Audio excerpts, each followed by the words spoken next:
Bismillahirrahmanirrahim. Alhamdulillahirabbil alamin wassalatu wassalamu ala rasulil amin nabiyyina Muhammadin wa ala alihi wa sahbihi ajma'in. Allahumma 'allimna ma yanfa'una wa zakkirna ma nasina wanfa'na bima 'allamtana wa zidna ilma wa la haula wa la quwwata illa billahil aliyil azim. Pelajaran kita dalam kitab Riyadhus Salihin, taman orang-orang yang saleh. Babu fadlil wudu, bab keutamaan wudu. Menjaga kebersihan zahir dan batin, lahir dan batin merupakan kewajipan yang telah ditetapkan oleh syariat Islam. Benda ni tetap dah, tak lagi dah. Mana tak boleh nak jaga hak zahir saja, kena jaga hak batin dua-dua sekali.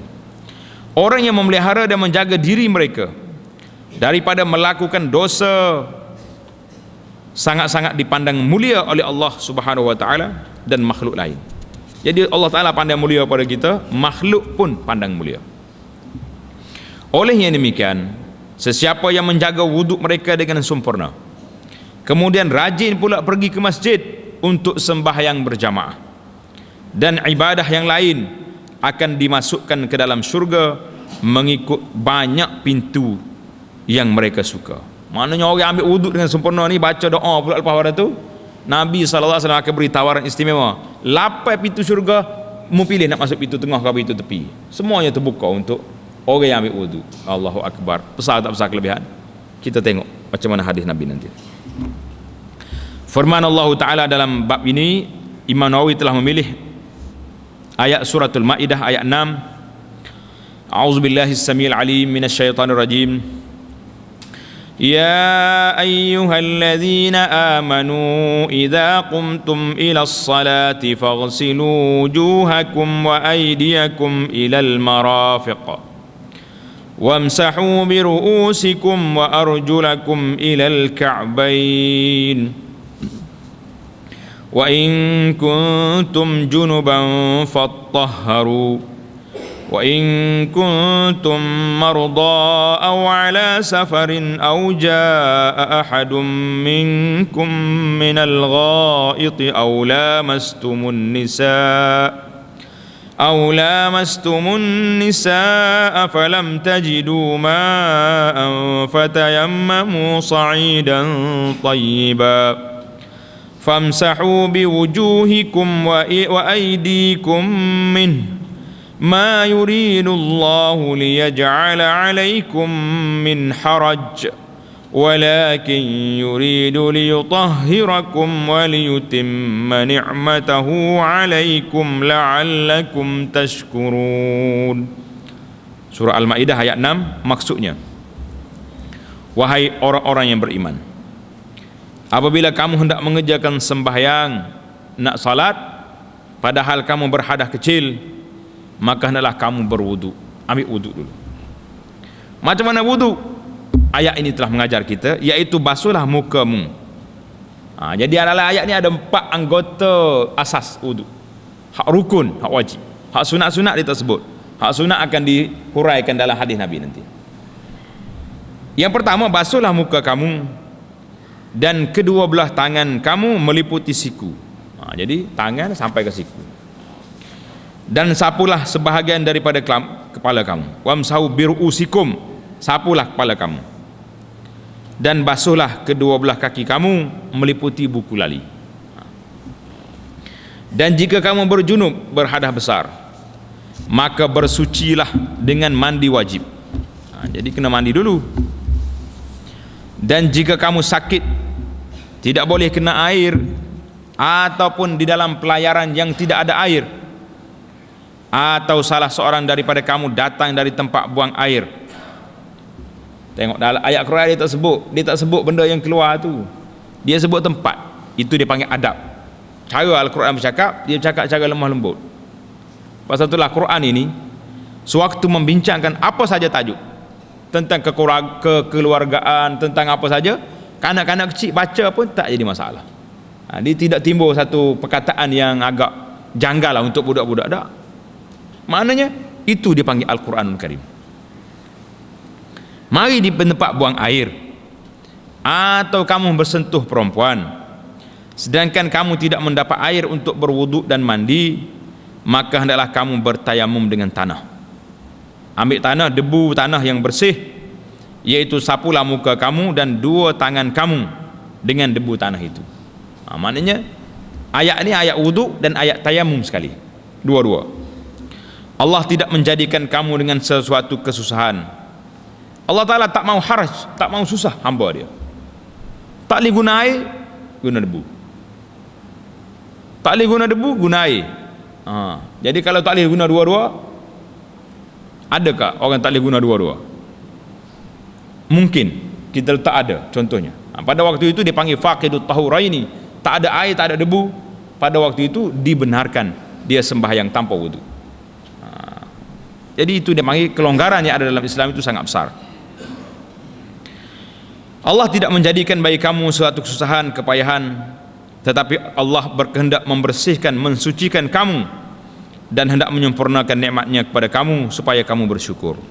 Tujuan ayat ini Allah Ta'ala beri kepada kita kesenangan ni supaya apa? Supaya kita bersyukur kepada Allah. Apa makna syukur? Kita sebut syukur. Syukur, apa dia makna dia? Makna syukur iaitu al-qiyamu bi ta'atillahi bi imtithali amrih. Syukur itu maknanya taat pada Allah dengan melaksanakan arahan Allah. Itu makna syukur. Ini tidak orang kita ni alhamdulillah syukur saya. Kata syukur apa? Dapat tiket loteri kena, syukur. Syukur apa benda tu? Ada seorang kawan kita dulu. Syukur dia kata ustaz. Kata apa benda syukur ni? Rupanya mak dia tu dapat tawaran berlakon lagi pula dah. Tua-ketua dia pergi berlakon, menyanyi lagi. Syukur apa kata dia ni? Tak payah syukur. Makna syukur itu syukur pada Allah. Dengan makna kita tunduk pada Allah.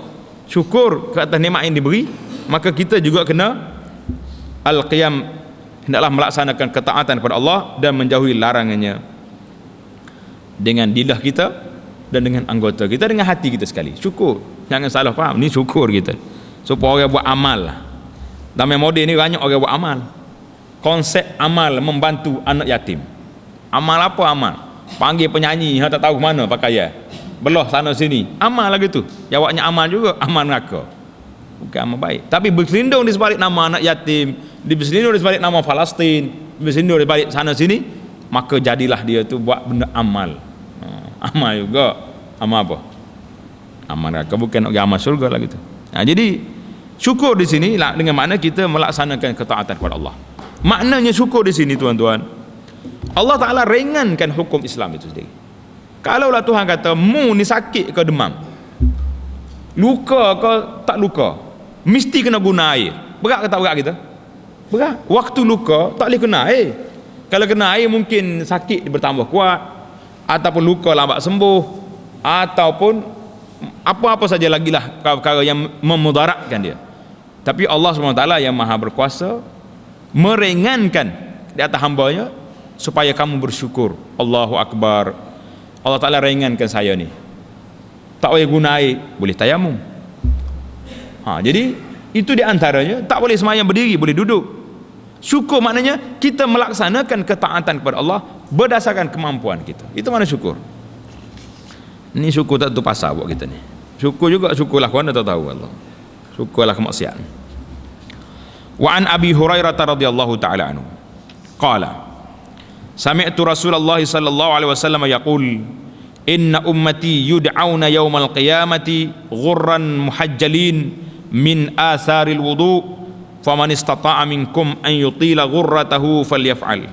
Muttafaqun alaih. Maksudnya daripada Abu Hurairah radhiyallahu taala anhu katanya, aku mendengar Rasulullah sallallahu alaihi wasallam bersabda, sesungguhnya umatku akan dipanggil pada hari kiamat dalam keadaan bercahaya wajahnya dan tersangat putih bersih tubuhnya, anggotanya, atraf ni, anggota tangan kaki dia. Mari mana cahaya tu? Jadi cahaya ni datang dari mana? Oleh yang demikian itu apa ni? Dan dengan sebab bekas-bekas mereka berwudu, min atharil wudu, kesan daripada wudu. Maknanya bila kesan daripada wudu ni, bila bangkit hari kiamat nanti, Allah SWT bagi muka kita bercahaya, tangan kita bekas ambil wudu bercahaya, kaki kita bercahaya, kita berjalan tu cantik, bercahaya, cerah. Ini kesan daripada wudu yang kita ambil, yang menebakkan Nabi kita sallallahu alaihi wasallam kenal orang ni, kena hamba dia. Tersebut dalam hadis lain riwayat Imam Muslim, dikata sima laisat li ghairikum, tanda ini khusus untuk umat Muhammad sallallahu alaihi wasallam. Jadi tidak ada, yakni alamah tatabayyanu biha ummat Muhammad fi hadzal yaum, tanda cerah ghurran muhajjalin ini, tanda ini khusus untuk Muhammad sallallahu alaihi wasallam. Umat lain tak tanda, mungkin tanda lain pula. Jadi bila orang kita tengok esok cerah muka, cerah kaki tangan, ini kenalan umat Muhammad. Jadi Nabi kita sallallahu alaihi wasallam menunggu-nunggu umatnya pada hari kiamat nanti di mahsyar, tengok orang datang, umat aku datang. Allah, Nabi kita panggil kita pergi ke kolam, pergi minum air kolam di mahsyar. Bila kita dapat minum pada hari tersebut, tak akan dahaga lagi sehinggalah kita masuk syurga, dapat nikmat yang besar insya-Allah. Jadi oleh yang demikian, tanda situ. Oleh yang demikian itu bukan kata-kata Nabi. Ulama hadis telah membahaskan bahawa bermula daripada oleh demikian, iaitulah kata-kata Sayyidina Abu Hurairah radhiyallahu taala anhu. Mana Abu Hurairah ni bila dia riwayat hadis ni mengatakan bahawa Nabi sebut orang umat aku nanti hari kiamat berghurran muhajjalin. Jadi Abu Hurairah hurai balik melalui ijtihad dia mensyarah, menghuraikan hadis ni. Oleh yang demikian, sesiapa yang mampu di antara kamu semua, hendaklah ia menyempurnakan wudu dengan cara yang paling sempurna mengikut kemampuan mereka. Jadi faman istata'a minkum an yutila ghurratahu falyaf'al. Siapa dia boleh panjang cahaya dia ni, hendaklah dia buat. Jadi nak panjang cahaya lah ke mana? Nak suruh panjang muka, tak akan panjang dah. Jadi takkan nak basuh lebih pada muka. Jadi kata dia alim ulama, nak Abu Hurairah radhiyallahu taala anhu minta supaya kita sangat-sangat berhati-hati sewaktu basuh anggota wudu. Yang kita paling bimbang sekali iaitulah ditumit. Ramai anggota wudu yang kita ni ditumit, kalau basuh dengan air masuk kaki gitu, mungkin air tak sampai ke tumit kita, tak sampai ke bawah. Jadi kita kena gosok dengan tangan, gosok balik, barulah air tu yakin sampai ke tempatnya. Pengajaran hadis yang pertama, diwajibkan berwuduk kepada umat Islam apabila mereka hendak melakukan amalan-amalan tertentu, lebih-lebih lagi yang wajib seperti salat, menyentuh Al-Quran, bertawaf di Baitullahil Haram, dan lain-lain lagi. Kerana orang yang menjaga wuduk mereka dengan sempurna akan mendapat kebaikan di dunia dan di akhirat. Dua-dua sekali. Yang kedua, wajib menyempurnakan anggota wuduk seperti muka, dua tangan sampai kedua siku, dua kaki sampai dua buku lali, dan lain-lain. Kerana mereka di hari kiamat nanti akan bercahaya dan berseri-seri disebabkan bekas kesan daripada wuduk itu. Hadis yang kedua, wa an Abi Hurairah lagi, qala sami'tu Khalili sallallahu alaihi wasallam yaqul tablughul hilyatu minal mu'min haitsu yablughul wudu. Maksudnya rawahu Muslim, maksud hadis Abu Hurairah kata, aku telah mendengar orang-orang yang paling aku sayangi, yakni kekasihku. Siapa dia? Rasulullah sallallahu alaihi wasallam bersabda, perhiasan di syurga nanti boleh didapati daripada tubuh seorang mukmin yang sangat-sangat mengambil berat anggota wuduk mereka dengan sempurna, sampai disitulah juga perhiasan yang akan diperolehi oleh mereka di syurga. Maknanya hadis ini kata apa kepada kita? Hadis hilyah ini perhiasan, gelarnya, tali tangannya, apa semua sekali itu. Orang mukmin itu ada perhiasan di syurga esok mengikut sampai ke mana wuduk dia. Panjang, banyak dia punya perhiasan. Jadi kata hari ni kalau tak banyak perhiasan apa, sabar je lah. Dalam ayat Quran sebut wa hullu asawira min fiddah, akan dipakai gelang-gelang daripada fiddah, daripada perak. Yuhallawna fiha min asawira min zahabin wa lu'lu'a, akan dipakai gelang-gelang daripada emas dan apa ni, lu'lu', daripada apa lu'lu' ni, koral ni, mutiara. Maknanya pakaian orang mukmin ni ikut sampai mana dia punya cahaya apa ni, wuduk dia. Allahu Akbar, besar dia punya kelebihan.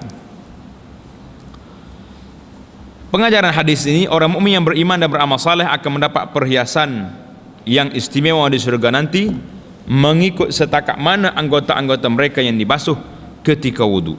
Jadi setakat mana boleh.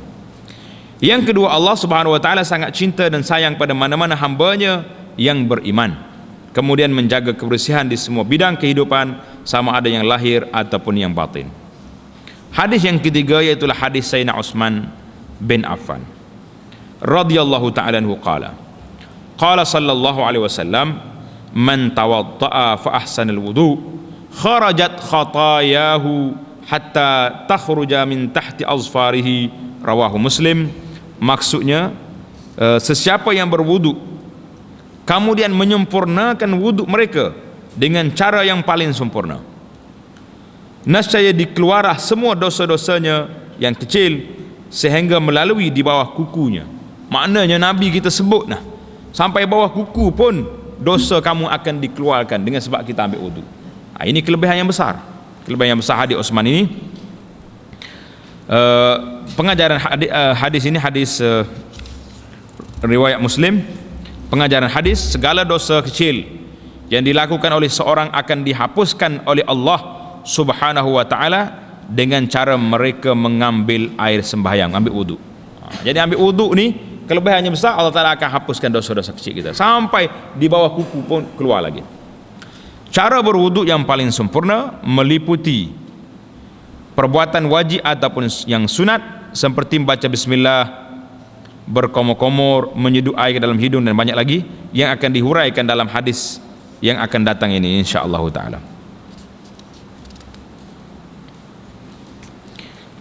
Wa anhu an Utsman lagi qala ra'aitu Rasulullah sallallahu alaihi wasallam tawadda'a misla wudu'i hadha thumma qala man tawadda'a hakadha ghufira lahu ma taqaddama min dhanbihi wa kanat salatuhu wa masyuhu ilal masjidi nafilatan.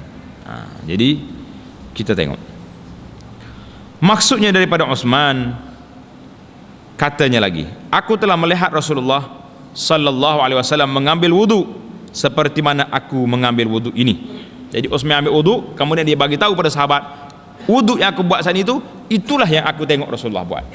Sangat teliti para sahabat ini dalam bab wudu, dalam bab salat, dalam bab haji, semuanya menukilkan kepada kita sifat-sifat wudu, sifat salat, sifat haji, sifat apa saja pun yang telah dibuat oleh Nabi kita Muhammad sallallahu alaihi wasallam. Itu amanah ilmiah, secara akademiknya para sahabat sangat-sangat menjaga apa yang mereka nampak, yang mereka belajar daripada Nabi sallallahu alaihi wasallam. Jadi dia kata apa?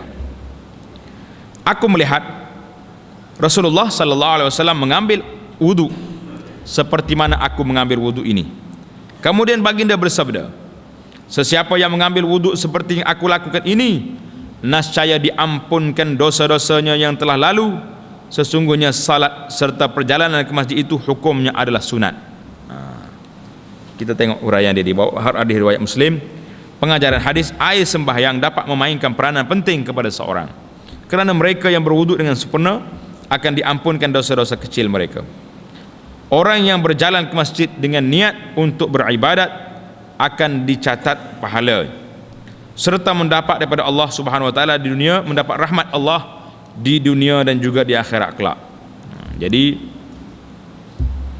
yang lengkapnya disebut di sini apa dia? Salatuhu wa masyuhu ilal masjid nafilah. Sembahyangnya, perjalanan ke masjid itu nafilah, maknanya pahala tambahan. Maknanya kalau sesiapa yang dah ambil wudu yang sempurna, Allah Subhanahu wa taala telah hapuskan dosa dia. Dalam hadis yang lain, Nabi mengatakan setiap langkah kamu ke masjid itu menghapuskan dosa kamu. Nak apa dosa lagi? Dah wudu dah hapus dosa. Macam mana apa lagi kita dapat? Maka kata Nabi sallallahu alaihi wasallam dalam hadis ini, nafilatan, akan memberi pahala tambahan lagi. Dosa tak ada dah, maka diberinya pahala berjalan ke masjid, pahala sembahyang, tambah lagi, ekstra lagi, tambah bonus lagi naik. Nak apa dosa dah tak ada. Jadi diberinya pahala. Itu maksud hadisnya. Kalau kita tidak jelas tu mungkin kita nampak agak payah sikit. Maknanya kamu dah ambil wudu, dosa tak ada lagi. Jadi kelebihan kita berjalan ke masjid itu apa kita dapat? Kelebihannya kita dapat menaikkan taraf, darjat kita naik tinggi lagi, nafilah tambahan lagi. Hadis yang kelima dalam bab ini, wa an Abi Hurairah radhiyallahu taala anhu anna Rasulullah sallallahu alaihi wasallam qala idza tawadda'a al-'abdul muslim idza tawadda'a al-'abdul muslim awil mu'minu faghasala wajhahu kharaja min wajhi kullu khati'atin nazara ilaiha bi'ainaihi ma'al ma' aw ma'a akhir qatril ma' fa iza ghasala yadayhi kharaja kullu khati'atin kana batashatha yadahu ma'al ma' aw ma'a akhir qatril ma' fa iza ghasala rijlaihi kharajat kullu khati'atin mashatha rijlahu ma'al ma' aw ma'a akhir qatril ma' hatta yakhruja naqiyan minadz dzunub. Rawahu Muslim. Maksud hadis daripada Abu Hurairah lagi, katanya sabda Nabi sallallahu alaihi wasallam, apabila seorang hamba yang Islam lagi mukmin mengambil air sembahyang, lalu dia membasuh mukanya, basuh muka, rukun yang pertama, maka keluarlah daripada mukanya itu semua dosa yang disebabkan ia melihat dosa-dosa itu dengan kedua matanya. Jadi mata kita ni tak lepas daripada tengok benda-benda maksiat, ambil wudu, Allah Ta'ala basuh balik dia. Dosa-dosa tersebut keluar bersama-sama air basuhan atau bersama titisan air yang terakhir. Sekiranya ia membasuh kedua tangannya, rukun yang kedua basuh tangan, apa kita dapat? Maka keluarlah juga dosa-dosanya daripadanya bersama air titisan, bersama air dan titisan air yang terakhir. Titik air yang terakhir itu habislah dosa kita. Seterusnya apabila dia membasuh kedua kakinya, maka akan keluarlah semua dosa-dosa yang dilakukan oleh kedua kakinya bersama-sama air dan titisan air yang terakhir, sehingga akhirnya bersihlah ia daripada segala dosa-dosa kecilnya. Hadis ini riwayat Muslim. Maknanya habislah dosa kita. Jadi kena sentiasalah kita ni banyak sangat dosa, kita basuh sentiasa dengan berwuduk banyak. Pengajaran hadis, anggota wuduk yang dibasahi oleh air ketika berwuduk akan mengeluarkan segala dosa-dosa kecil yang dilakukan oleh seorang mukmin di dunia lagi. Yang kedua, terlalu banyak amalan-amalan yang boleh menghapuskan dosa-dosa kecil seorang, di antaranya ialah berwuduk, sama ada untuk mengerjakan salat, menyentuh Al-Quran, tawaf, ataupun kerana ibadat lain. Maknanya semua perbuatan kita tu boleh menghapuskan dosa kita. Jadi dalam hadis yang keempat tadi, hadisnya Sayyidina Uthman, adik Uthman, tengok undur semula ke hadis yang keempat. Jadi sebelum Uthman kata, bagi beginilah caranya aku tengok Rasulullah berwuduk. Bagaimana caranya? Tak sebut dalam hadis ni, kita baca. Hadis ni, hadis Uthman mari dia ambil wuduk. Annahu tawadda'a faghasala kaffaihi thalathan. Tanda betul-betul. Ini kita buat lakonan yang telah dibuat oleh Sayyidina Uthman. Wuduk cara yang dia belajar daripada Nabi sallallahu alaihi wasallam. Mula-mula sekali kita nak ambil wuduk, kita basuh tangan 3 kali. Basuh tangan 3 kali. Lepas tu watamadmad, koma-koma. Wastanshaqa, masuk air dalam hidung, semuanya 3 kali. Basuh tangan 3 kali, komo 3 kali, masuk air dalam hidung 3 kali. Caranya bagaimana? Dia kata bisalasi ghurafat, dengan 3 kali ambil air. Kita ambil air, basuh tangan, ambil air itu terus je masuk dalam ni dan terus dalam hidung. Masuk dalam komo terus hidung sekaligus. 1, ulang yang kedua pula 3 kali. Itu betul. Jadi di situ permulaannya kita kena baca bismillah. Jadi kerana itulah nak ambil wuduk ni kebolehnya kita buat siap dari rumah kita tu tempat ambil wuduk. Kebanyakan rumah kita ni belum ada tempat ambil wuduk. Jadi kena design balik lah. Orang yang nak buat rumah, reka rumah dia tu, banglo yang nak buat ni, banglo rumah orang mukmin, ada tempat ambil wuduk di luar yang kita boleh baca bismillah, boleh apa tempat ambil wuduk. Jadi kebanyakan rumah kita hari ni tak ada tempat wuduk. Sebab bilik air kita sekali dengan tandas, macam mana nak baca bismillah? Tak nak baca, jadi susah kita. Jadi kita asingkan. Jadi kena buat 2 rumah, tak ada, 1 je. tandasnya kita buat 2 pintu. Yang kat luar ni memang untuk sink ni untuk basuh muka, untuk komo-komo, untuk gosok gigi. Di situ bolehlah kita ambil wudu. Jadi untuk nak air kecil dan besarnya, buat pintu lain masuk dalam. Jadi situ jadi sesal masalah banyak. Jadi balik rumah kita. Jadi setelah kita baca bismillah, basuh tangan, komo-komo, masuk air dalam hidung, kemudian kita basuh muka kita 3 kali. Ghassala wajhahu, basuh muka 3 kali. Kemudian basuh tangan sampai ke siku 3 kali. Kemudian sapu kepala. Macam mana cara dia? Caranya ambil air, 2 tangan letak atas kepala macam ni. Letak di sini, tarik ke belakang. Sampai belakang, pusing balik ke depan. Sudah, cukup. Dalam hadis Osman ini, riwayat Sayyidina Osman ini, air itu juga dia terus pergi ke telinga. Lepas pada sini, terus ke telinga, sapu. Dalam riwayat ini sekali je. Riwayat Osman ini hanya sekali saja, sapu kepala, sekali dengan telinga. Ya, riwayat yang kita belajar tu riwayat lain yang katakan sapu kepala 3 kali, lepas tu sapu, ambil air lain sapu telinga pula. Itu tidak jadi masalah. Masalah kita nak cerita tentang hadis kita ni, hadis nombor 4 ni, hadis Muslim ini. Tapi kalau kita tatbik macam ni, tidak jadi masalah, kerana ini adalah Sayyidina Osman ajar kepada sahabat, inilah wuduk yang aku tengok Nabi buat. Jadi masuk ke belakang ni cara dia, ambil air, letak atas kepala, tolak gini. Kemudian tarik semula ke depan. Habis, biasanya ibu tangan kita ni tak kena air. Jadi waktu sini nak masuk balik dengan telinga ni. Jadi air tu masih ada lagi tak payah ambil air baru. Dalam riwayat Osman. Jadi cerita dia. Kemudian basuh kaki dia 3 kali sampai ke buku lali. Jadi itulah dia kata wudu. Sayyidina Osman kata apa ni? Ra'aitu Rasulullah sallallahu alaihi tawadda'a misla wudu'i hadza. Aku tengok Rasulullah berwudu seperti yang aku ajar kepada kamu tadi. Jadi ini wudu. Jadi mungkin orang tanya, ni wudu siapa ni? Hambali ke mazhab apa? Jawabnya wudu Sayyidina Osman yang dia tengok Nabi kita sallallahu alaihi wasallam buat dalam masalah ni. Jadi kita itu dipanggil, kita belajar lebih banyak, itu lebih luas kita punya pengetahuan. So kan kita tengok ada juga pandangan yang kata macam ni. Tapi wudu orang kita ni lebih kepada terutamanya basuh kepala.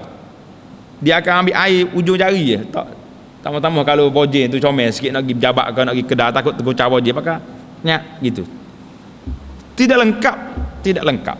Kita tak kata tak sah, kerana imam kita dalam kitab-kitab kata bolehlah sikit kepala. Tapi nak ceritanya, tidak ikut apa yang diajar oleh Nabi sallallahu alaihi wasallam dalam bab wudu, tidak terlaksana. Yang terlaksananya macam mana? Buat 2 tangan ni terus ke belakang, bagi depan balik. Jangan buat macam tuyuk mandi. Kena tuyuk. Biasanya orang kita ambil wudu ni macam tuyuk mandi, colek. Habis gitu. Dia tak nak, buka semua. Buka kepiah tu. Dah kita duduk rumah kita, payah apa? Buka songkok, masuk 2 kaki kanan, ambil pada depan. Itu barulah sempurna. Kalau duk main colek dengan tuyuk mandi, tak sempurna. Sebab apa? Bila kita kaji dalam sudut hikmah, kita ni dalam Islam ni dia ada hikmah daripada pensyariatan. Sebab apa? Kenapa muka kena basuh, tangan kena basuh, kaki basuh, kepala sapuh je? Apa tak basuh kepala? Ada hikmat. Alim ulama kita cuba bahas di sini. Dia kata kerana muka ni memang dia yang jadi buat masalah. Dia duduk tengok benda-benda dia duduk maknanya muka ni lah orang panggil ketua berjalan. Tangan pula yang melaksanakan, pegang benda tu, pegang benda ni, duduk di tangan. Terdedah dia kepada maksiat tu kuat. Kaki, hak ni je bawa pergi. Kamu 3 ni, muka, kaki, tangan ni memang satu syarikat yang telah melakukan perbuatan-perbuatan yang tidak baik. Kalau tak baik lah, yang kalau baik pun baik juga. Kepala duduk mana kepala? Kepala dianggap sebagai mastermind. Dia tahu sendiri, tapi dia merancang.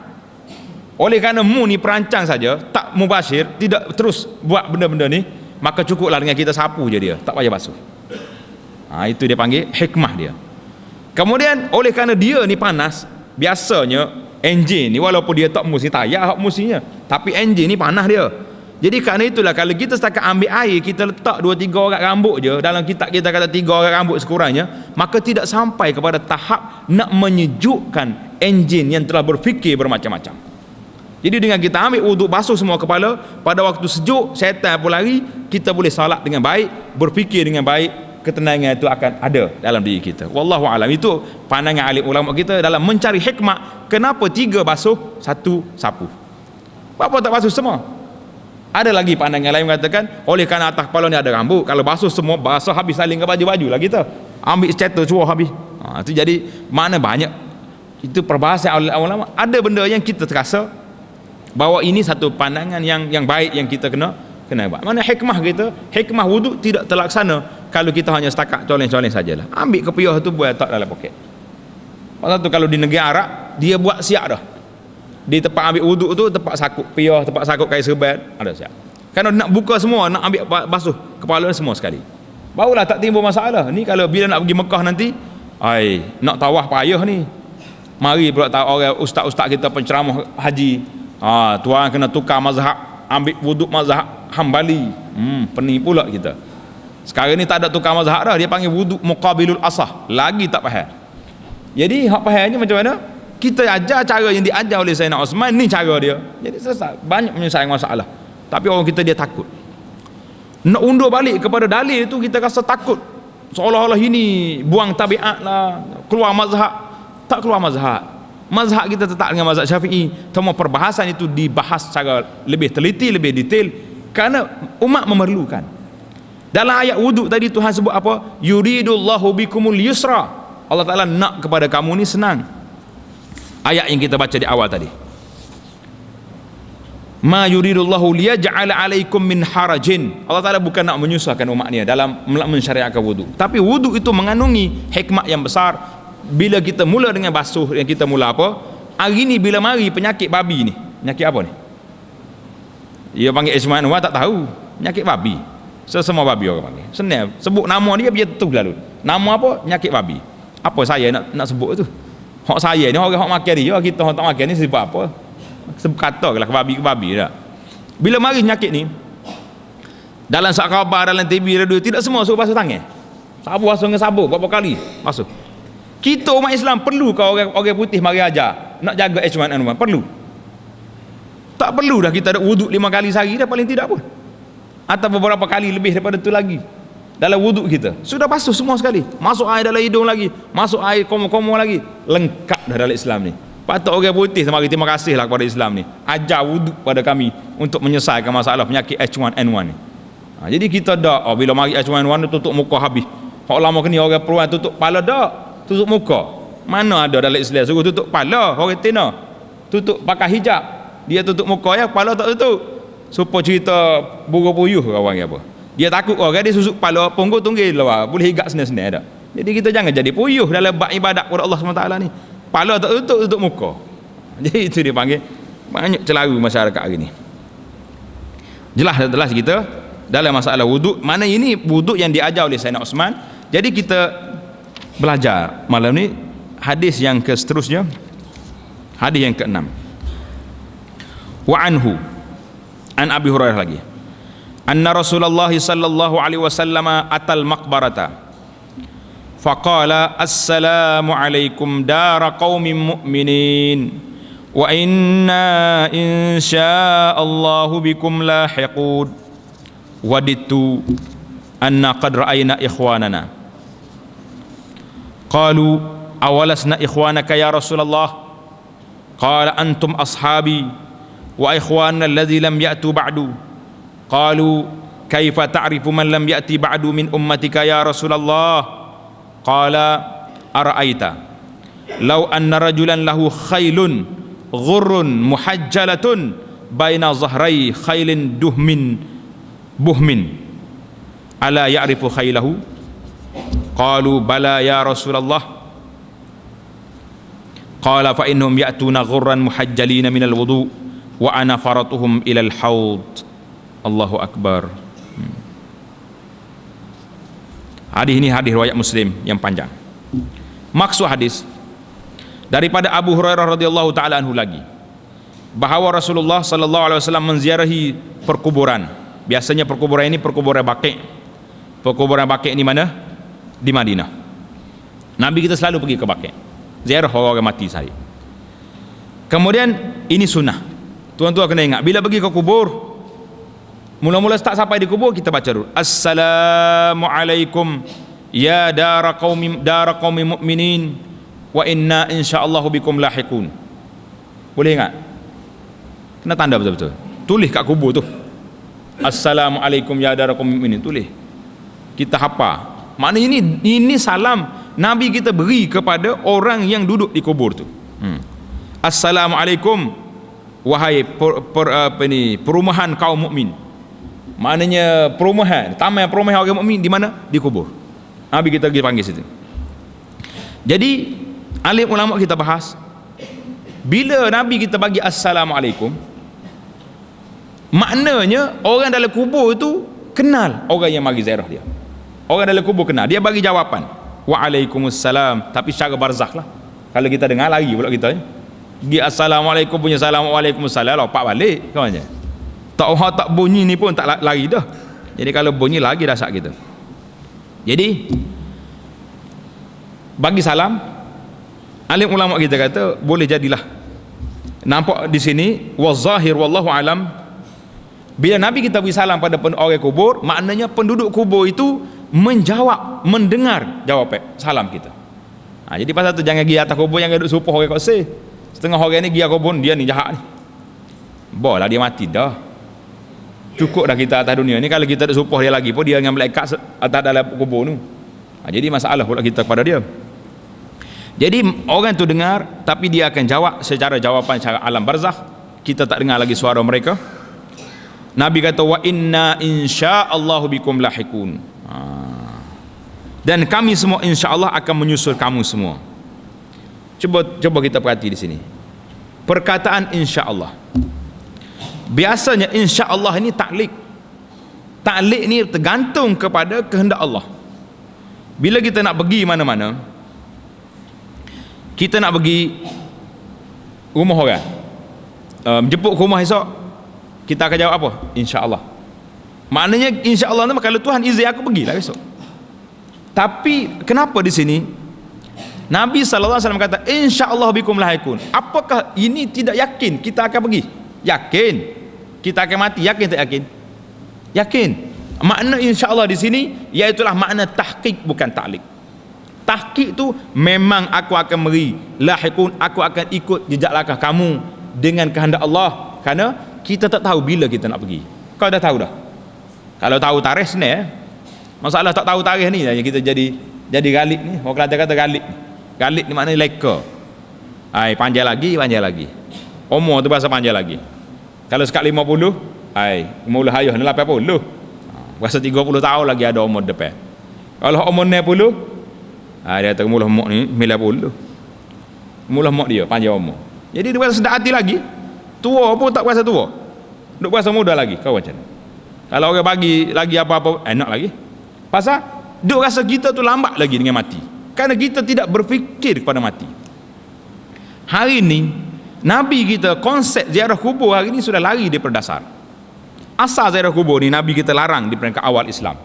Nabi mengatakan aku larang kamu ziarah kubur di awal Islam, kerana orang baru je masuk Islam ni takut dia jadi benda lain. Setelah Islam tu kuat, maka Nabi mengatakan ala fazuruha, naklah kamu ziarah kubur. Untuk apa ziarah kubur? Fa innaha tuzakkirul akhirah, kerana ziarah kubur ini memberi peringatan kepada mati. Dalam riwayat kata fa innaha tuzakkirul maut, sama ada ziarah kubur ni mengingatkan kita kepada mati atau mengingatkan kita kepada akhirat. Itu motif sebenar ziarah kubur. Tapi hari ni kita motif pergi ziarah kubur buat apa? Bawa bunga, pergi duduk pacak atas kubur. Buku gambar, ni kubur tuk ni, bergambar. Dan kubur kita hari ni pun sudah naik bangunan-bangunan yang besar-besar. Buat mari dengan batu nisan yang hebat-hebat, tulis nama sana sini dah. Itu bukan konsep. Konsep kubur orang mukmin sepi, sunyi. Tujuannya kenapa kita pergi kubur? Tujuannya kita nak suruh memikir Allahu Akbar, raya tahun lepas maka tupak sekali dengan kita. Raya tahun ni duduk sini dah dia. Apakah tak main, tak fikir dalam kepala tak, raya tahun lepas boleh jadi aku duduk sini. Pada waktu itu akan luntur ketamakan kita terhadap dunia, akan luntur kerakusan nafsu kita terhadap benda-benda ni akan luntur bila kita duduk di kubur. Kita fikir. Tapi kalau pergi ke kubur bukan dengan cara nak berfikir, maka kita akan jadi lebih rakus daripada itu lagi, lebih lagi. Masa tu lagi kita kadang-kadang duka cita bila tengok sahabat-sahabat kita duduk tunggu kubur ni 3 malam 7 malam ni. Dia bukan yang duduk baca Quran, duduk ingat ke mati, dia buah atas kubur. Ya subhanallahilazim, Allahu akbar. Dia kata kita duduk tidur atas kubur senyap-senyap ni, kalau kulit lakak bini pun sedap lagi. Maknanya langsung tidak ada perasaan insaf, ingat ke mati tak. Duk mikir nak klik kau bini, nak cari modal lagi, apa cerita.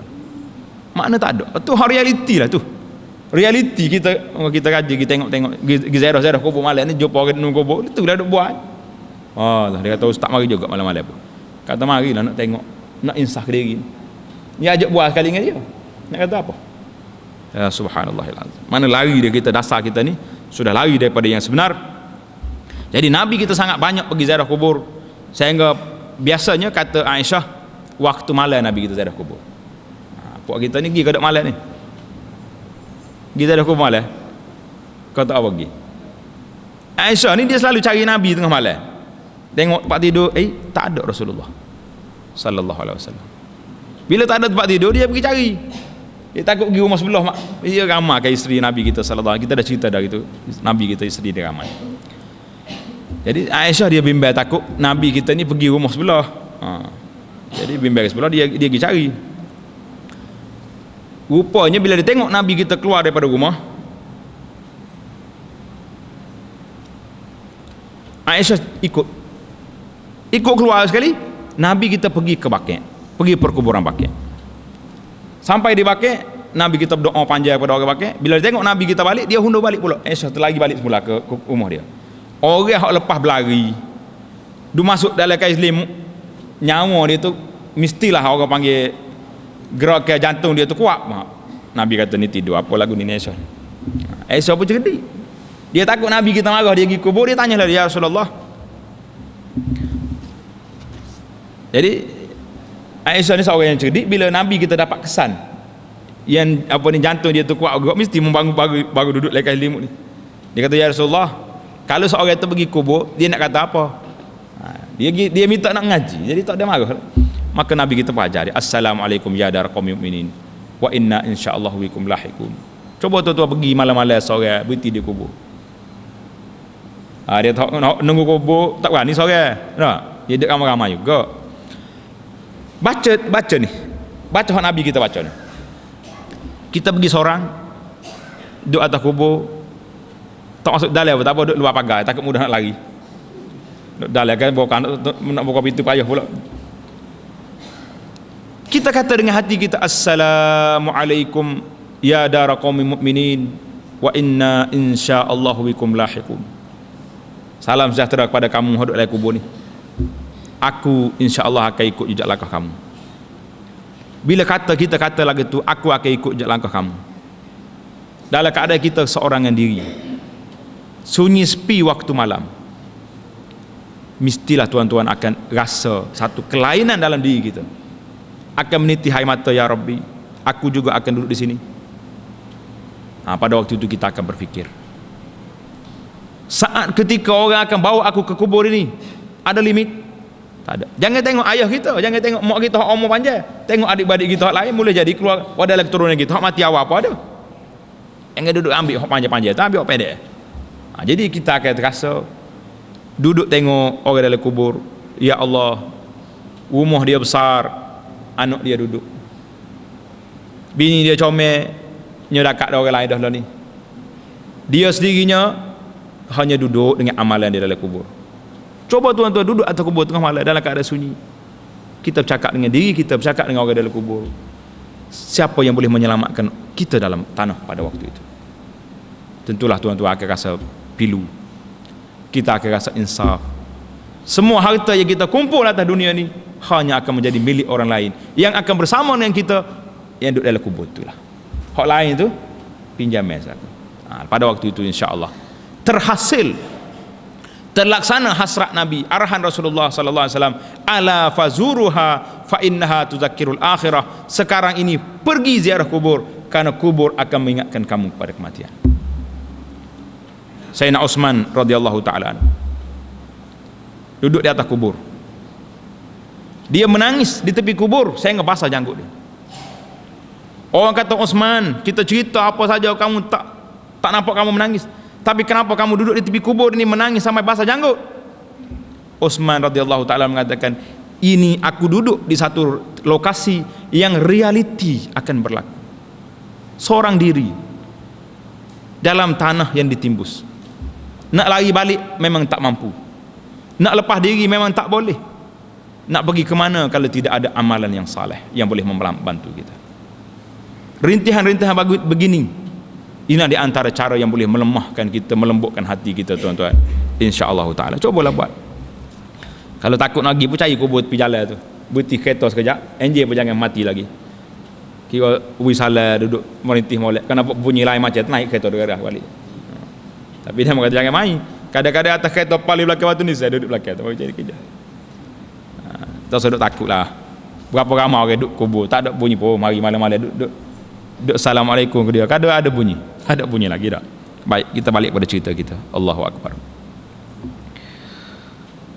Nabi mengatakan waditu apa ni? Tengok makna dia. Dan kami semua insya-Allah akan menyusul kamu semua. Aku mahu jika kita semua sudah dapat melihat apa ni? Terjemah dia ni ada payah sikit. Waditu anna qad ra'ayna ikhwanana. Terjemah dia, Nabi mengatakan, aku sangat suka kalau aku boleh lihat saudara-saudaraku. Para sahabat bertanya, bukankah kami semua ini saudara Tuhan?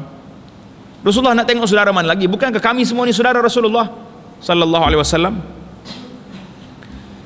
Baginda pun terus menjawab, antum ashabi, kamu semua ini sahabat-sahabat aku. Maksud saudara-saudariku itu iaitulah orang yang belum datang lagi, orang yang tak mari lagi. Dia akan mari selepas pada ini, beriman dengan aku selepas pada aku tak ada. Itu makna saudara Nabi. Kita semua ini termasuk dalam ikhwan, dalam saudara Nabi sallallahu alaihi wasallam. Para sahabat bertanya lagi, bagaimanakah Tuhan dapat mengetahui yang orang-orang itu masih belum datang daripada golongan umat ini, ya Rasulullah? Sedap juga sahabat ni pun. Nabi kata, saudara aku ni orang yang mari lepas pada ni tak pernah jumpa dengan aku tapi beriman dengan aku. Sahabat tanya, macam mana Tuhan boleh kenal orang itu? Tak pernah jumpa, tak pernah tengok, macam mana nak kenal? Lalu baginda sallallahu alaihi wasallam menjawab, bagaimanakah pendapat kamu sekiranya ada seorang lelaki yang punya seekor kuda yang berwarna putih bersih kepalanya? Orang ini ada kuda putih, putih pula kakinya, berada di sisi kuda yang hitam legam. Jadi kuda kita putih bercahaya kaki dia, kepala dia comel putih. Duduk dalam ringkungnya kuda-kuda yang warna hitam legam. Tidakkah pemiliknya dapat mengetahui kudanya sendiri? Kata sahabat, benar ya Rasulullah, memang macam itulah. Sabda Nabi sallallahu alaihi wasallam, sesungguhnya umatku yang akan datang itu ialah dalam keadaan bercahaya, adalah orang yang pertama daripada mereka. Kita terjemah mula lah, nampak dia hening banyak. Fa innahum ya'tuna ghurran muhajjalina minal wudu. Sesungguhnya umatku itu yang datang dalam keadaan bercahaya muka dengan kaki tangan dia ni, dia bercahaya daripada mana? Kesan daripada wudu. Ini ayatnya kelebihan wudu ni, tambah situ. Bercahaya kesan daripada wudu, tambah situ. Wa ana faratuhum ilal haud, dan aku menunggu kedatangan mereka di tepi kolam aku nanti. Allahu akbar. Nabi kita berjanji rahmatal alamin, berjanji akan menunggu kita di mana? Di tepi kolamnya di hari kiamat nanti. Apa yang kita bimbangkan, sambungan hadis ini dalam riwayat yang lain, Nabi mengatakan la yaridanna min ummati al-haud, la yuzadanna min ummati al-haud. Tengah umat Islam yang ramai-ramai ni, yang dah bercahaya muka dia, kaki dengan tangan dia bercahaya, datang berduyun-duyun nak pergi ke kolam Nabi sallallahu alaihi wasallam. Orang yang muka hitam, yang muka kelabu tak masuk dah. Malaikat dah halau keluar awal lagi. Kamu lorong lain, jangan masuk ni. Ni lain orang beriman, muka yang bercahaya. Nabi mengatakan akan ada satu kumpulan daripada umat aku itu, apabila sampai dia dekat dengan kolam, tiba-tiba malaikat mari sekat orang ni. Kak dengan cemeti dia sekat. No, kamu tak boleh masuk. Nabi kita sallallahu alaihi wasallam tanya, ya malaikat, haula'i ummati, ya malaikat, ini umat aku. Sudah salat dia, sudah ada wuduk, cahaya muka dia sudah cahaya, kaki tangan dia sudah bercahaya, kenapa kamu sekat? Malaikat jawab apa tuan-tuan? Dia kata, ya Rasulullah, annaka la tadri ma ahdatsu ba'dak. Ya Rasulullah, memang mereka ada wuduk, memang mereka sudah salat, tetapi Tuhan tidak tahu mereka telah mengubah perjalanan agama selepas Tuhan wafat. Pada waktu itu bila Nabi kita dengar ada umat dia yang sembahyang ubah perjalanan agama, Nabi mengatakan suhkan, halau mereka jauh daripada kolam aku, pergi, hambak dia pergi. Ini yang kita bimbang. Karena itulah alim ulama kita apabila membahaskan hadis ini mengatakan bahawa bahayanya kita umat Islam ini mereka-reka amalan-amalan sendiri yang tidak mari daripada Nabi sallallahu alaihi wasallam. Ni orang semaya ni, cahaya ada muka, cahaya kaki sudah ada, tapi la yuzadanna, akan dihalau daripada kolam Nabi. Kenapa? Malaikat mengatakan mereka telah mengubah perjalanan agama. Hak Nabi kata haram, kita pergi kata halal. Hak Nabi kata halal, kita haram, contohnya. Ataupun apa-apa saja amalan-amalan ibadat yang tidak dibuat oleh Nabi sallallahu alaihi wasallam, kita duk reka-reka masuk kepada umat Islam. Ini pun dibimbangi termasuk dalam perbuatan mengubah perjalanan agama.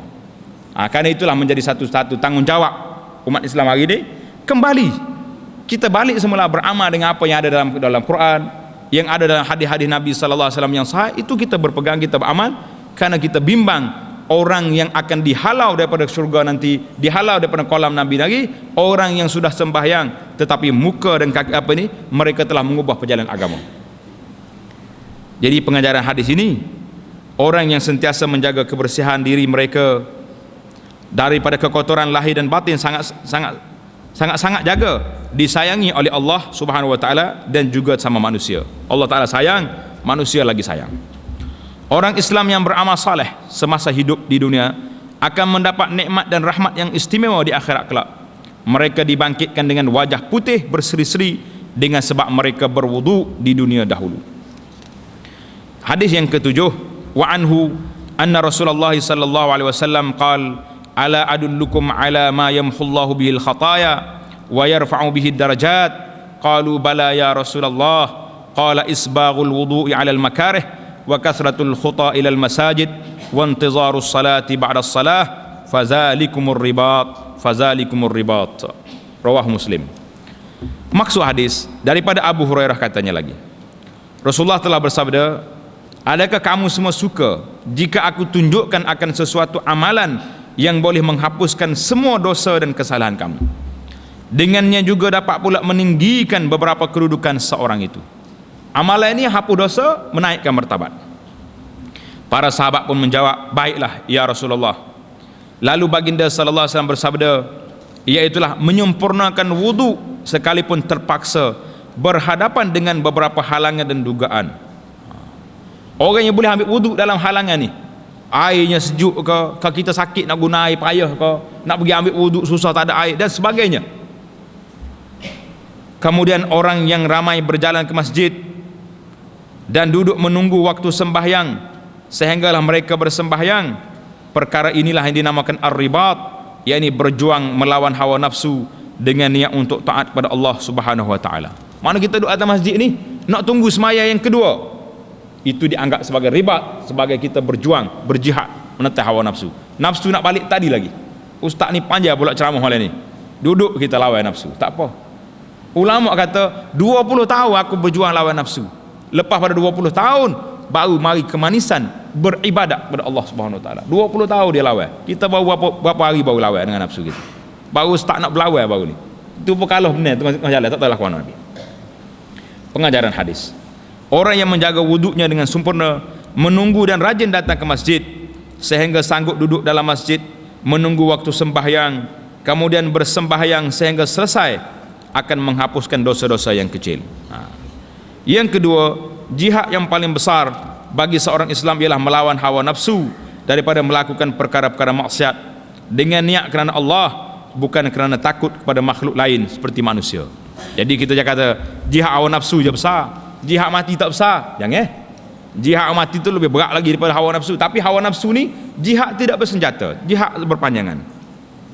Hadis yang ke-8, wa an Abi Malik Al-Asy'ari radhiyallahu taala anhu qala qala Rasulullah sallallahu alaihi wasallam at-tahuru syatrul iman, rawahu Muslim. Wa qad sabaqa bitulihi fi bab as-sabri wa fil babi hadis Amr bin Absah radhiyallahu taala anhu sabiqu fi akhir bab ar-raja wa hadisun azim mustamilun ala jumalin minal khairat. Maksud hadis ini daripada Abu Malik Al-Asy'ari, katanya Rasulullah sallallahu alaihi wasallam bersabda, bersuci daripada najis dan kekotoran adalah separuh daripada iman. Maknanya kita bersuci ni separuh daripada iman, kemudian sembahyang itu pula separuh daripada iman lagi. Maknanya wudu itu separuh iman, melakukan salat sempurnalah iman. Itu dia panggil setengah daripada iman. Pengajaran hadis. Jadi hadis ni dia cerita sini panjang, telah hurai dah dalam bab yang lepas. Jadi tak payahlah kita undur balik. Pengajaran hadis, orang yang sentiasa mengambil berat kebersihan lahir dan batin, sentiasa dilingkungi rahmat Allah semasa hidup dan setelah mati.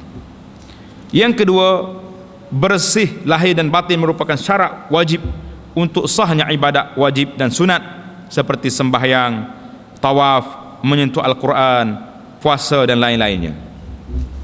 Hadis yang terakhir dalam bab ini, yang ke-9, wa an Umar ibn al-Khattab radhiyallahu taala anhu anin Nabi sallallahu alaihi wasallam qala ma minkum min ahadin yatawaddau fayablughu aw fayusbighu al-wudu thumma qala asyhadu an la ilaha illallah wahdahu la syarika lah wa asyhadu anna Muhammadan abduhu wa rasuluh illa futihat lahu abwabul jannati tsamaniyah yadkhulu min ayyiha syaa, rawahu Muslim. Wa zada at-Tirmizi Allahumma ij'alni minat tawwabin waj'alni minal mutatahhirin.